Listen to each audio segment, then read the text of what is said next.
Alright, folks, this is Health Week 4, Learning Target 3. It's your third sticker, although it is the second target on your sticker sheet. And this is video 3. This is the final video for the week. Okay, I'm gonna get right back into it here. So, we have not started this yet. So, this whole video is devoted to social norms and health. Okay? So I've already talked about this, but some social norms serve a purpose, whether it's safety or protection, however you want to think about it. Some norms exist for a reason. You're not gonna like this one. I don't even know who you are, but I have a feeling people aren't gonna like this one. Students should not have their phones out in school because it will distract them from their schoolwork and it could affect their grades or participation. This social norm serves a purpose in our society. The purpose is to help kids focus on their schoolwork so they can graduate and be productive members of society. Alright, so you might not agree with this one, and that's okay if you don't. But the idea here is, this is a social norm simply because kids wouldn't get as much work done if they were allowed to be on their phones all day, every day. It's just the way it is, right? Same thing with work. I wouldn't be if it was not a social norm to not be on my phone as a teacher. Like, I wouldn't be as good of a teacher if I was allowed to be on my phone all day, right? So social norms exist for protection and to make us productive members of society. Okay, cool. Next. Some social norms do not serve a purpose. They just exist because they've always existed. The fact that girls should wear pink and boys should wear blue is an example of that. This does not serve a real purpose. It's just the way it has always been in the United States or Western society. Girls don't naturally from birth like pink, and boys don't naturally from birth like blue. That's not how that works. Just because you're a girl doesn't mean that you're attracted to the color pink as soon as you're born. That's silly, right? But it's what society tells us girls should like, and it's what society tells us boys should like, right? It makes it a social norm. At least it used to be weird to paint a girl's room blue and a boy's room pink, right? That would be breaking the social norm. It's not so much like that anymore, but it used to be like that.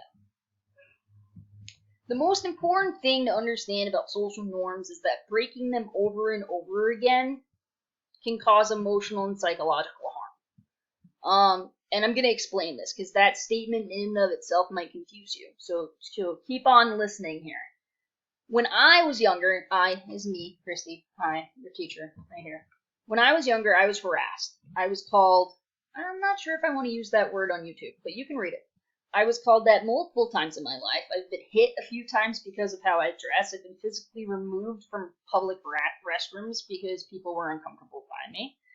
I've not always had the easiest life because of the fact that I break the social norms that I break and I make some people uncomfortable.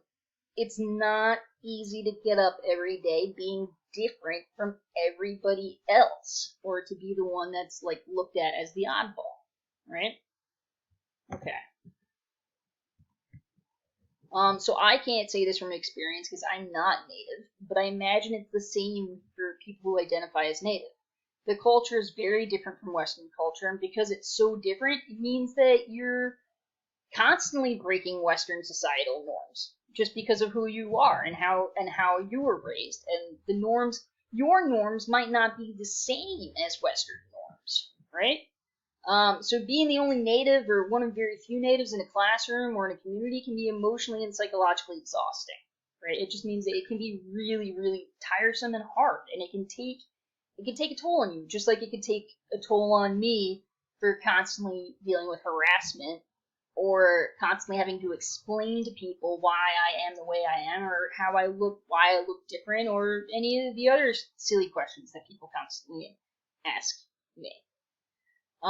So it can take a toll for sure. Breaking a social norm every day, leaving your house and your existence, my existence is breaking a social norm, right? And that can take a toll on your mental health for sure. So as a society, what can we do about this, right? I think we need to sort out the societal norms that have the ability to hurt or harm people from the norms that do in fact serve a purpose and do in fact protect us, right? Walking down a street when the white crosswalk sign is on is a social norm. I'm very, very okay with this social norm. It makes sense. It protects us. But not all social norms protect us.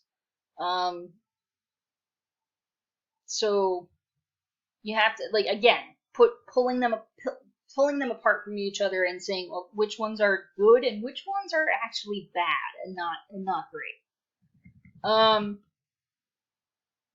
Okay, so just because Western society says that boys shouldn't wear nail polish doesn't mean that you get to call a young boy who wears nail polish a derogative name, right? Again, I'm not going to read that. You can read it though. So, just because society says that boys shouldn't be doing things like this doesn't give anybody, I don't care who you are, the right to make that person feel bad. Right? This is the idea with this unit. Maybe you are raised to believe that boys shouldn't wear nail polish. That's fine.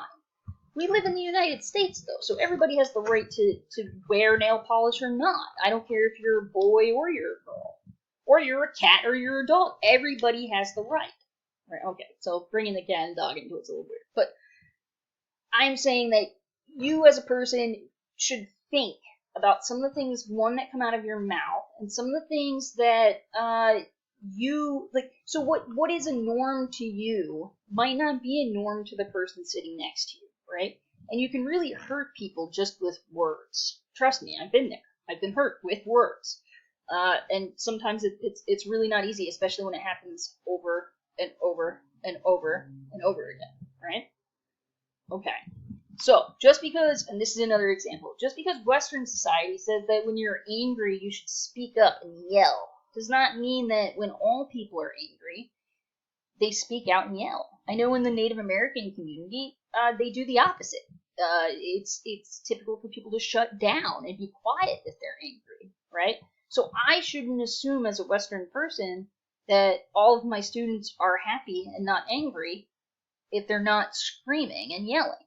Right? Again, social norms are different in different cultural groups, so you can't assume that a person has the same norms that you do, especially walking around at the M&A or school. All right, my final words, and they're in capital, so I think this means they're important. I think that's why I did that. It is why I did that. All right. Breaking certain social norms every day can cause people emotional, physical, and psychological distress. It can cause depression. It can cause anxiety. It can even give people the desire to commit suicide, right? Be aware of this when talking or even being around people who do break social norms, like me, right? It takes strength and courage to wake up every day being someone who is different, right? To be outside that social norm. Show everyone the respect and courtesy that you want to be shown, even if they are different.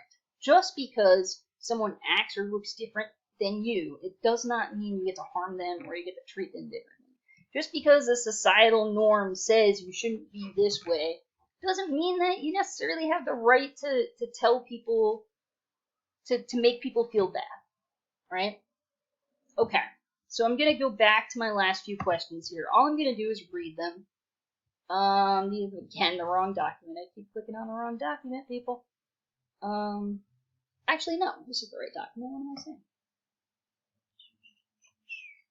Alright, question 9.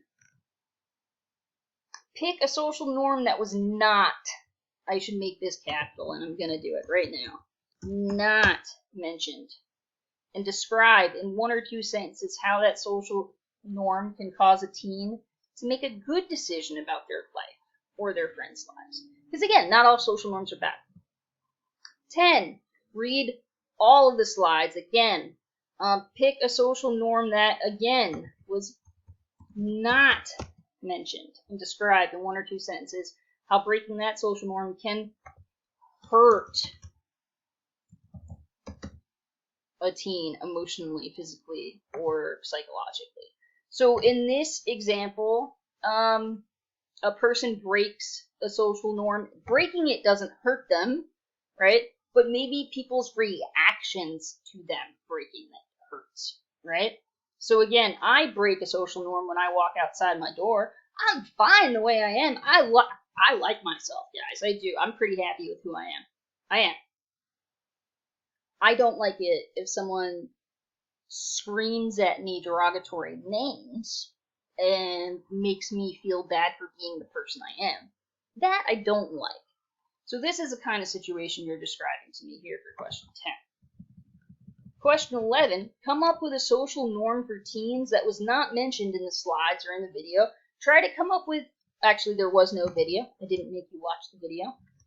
So come up with a social norm for teens that was not mentioned in the slides. Try to come up with an example where people might treat the individual poorly if they broke it. Okay. Question 12. Have you ever seen someone break the social norm that you mentioned in question 11?